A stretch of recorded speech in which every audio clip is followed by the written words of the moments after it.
Hala, Jom Carl sa Singapore, may nagtampo.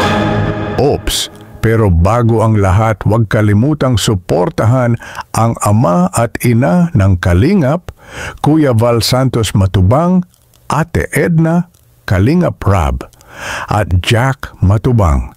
Dahil sa kanila, may Kalingap.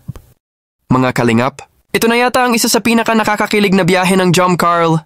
Isipin mo, mula sa simpleng pangarap ngayon ay kasama na sila ni Kalingap Rab sa paglipad papuntang Singapore.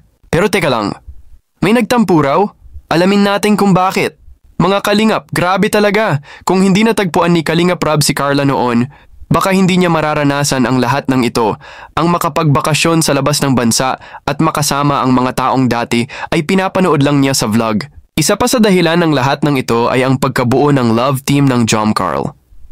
Dahil dito, mas lalo pang nakilala si Carla at si Jomar ng mga tao at nabuo ang isang napaka-solid na Jom Carl community.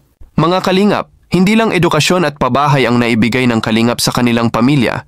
Pati ang mga travel experience sa loob at labas ng bansa ay natatamasa na rin ng ilan sa ating mga Kalingap Angels. Sa pag-aaral pa lang ni Carla, hindi biro ang kursong nursing. Alam nating lahat na napakamahal ng tuition dito.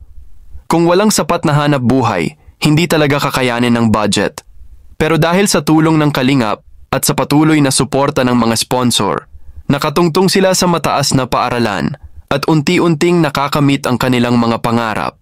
At ngayon nga, sa paglipad nila Kalingap Rab papuntang Singapore, akala ni Jomar ay wala si Carla. Kaya medyo nalungkot siya. Pero prank lang pala ni Kalingap Rab, hindi pwedeng mawala si Carla dahil isa siya sa gustong makita mismo ng mga sponsor sa Singapore. Kaya sinagot nila lahat, mula sa pamasahe hanggang sa allowance ni Carla, galing lahat sa mga sponsor at sa solid na Jom Carl community. Nakakataba talaga ng puso ang kabutihang loob ni Kalingap Rab.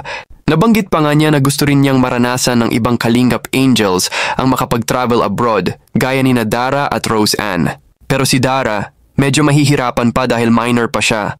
Kagaya nun ni Vayancy na inabot ng matagal bago naayos ang requirements. Si Rose Ann naman, ready na dahil may passport na. Kaya malaki rin ang chance na makasama siya sa susunod na biyahe. At ito na nga ang nakakakilig pero nakakatawang bahagi, mga Kalingap. Habang nasa Singapore, napansin ni Jomar na halos lahat ng bumabati ay kay Carla lang nakatingin. Lahat sinasabihan ng, "Ang ganda talaga ni Carla." Si Jomar naman, nakangiti lang habang umaasang may magsasabi rin na, "Ang gwapo ni Papa Joms." Pero ayun, wala. Kaya medyo nagtampo si Jomar ng kaunti. Hanggang sa tumawa na lang siya at pati si Kalingap Rab ay natawa rin. Bro, nakatampo rin bro? Bakit naman? Kasi bro, kanina pa bro, may mga supporters na pumupunta. Lagi na sasabi, ang ganda ni Carla, Pagdating sa akin bro, walang problem. Naghihintay ka lang? Naghihintay ako bro. Di ba may yun, kadugtong yun eh? Kasi Jom Carl nga, di ba bro? Kaya mo sasabihin. Parang di ka naman ako. Alam mo bro, sa Singapore bro, ay sa Hong Kong bro. Sa Hong Kong, more pogi sa akin ako eh. Dito sa Singapore wala masyado. Carla. Okay lang. Kaya na nga mga Kalingap, hala!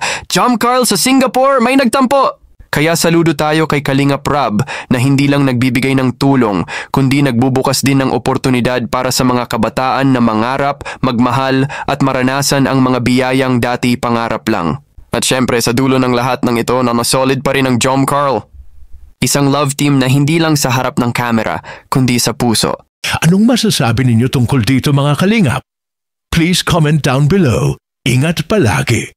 And to God be the glory.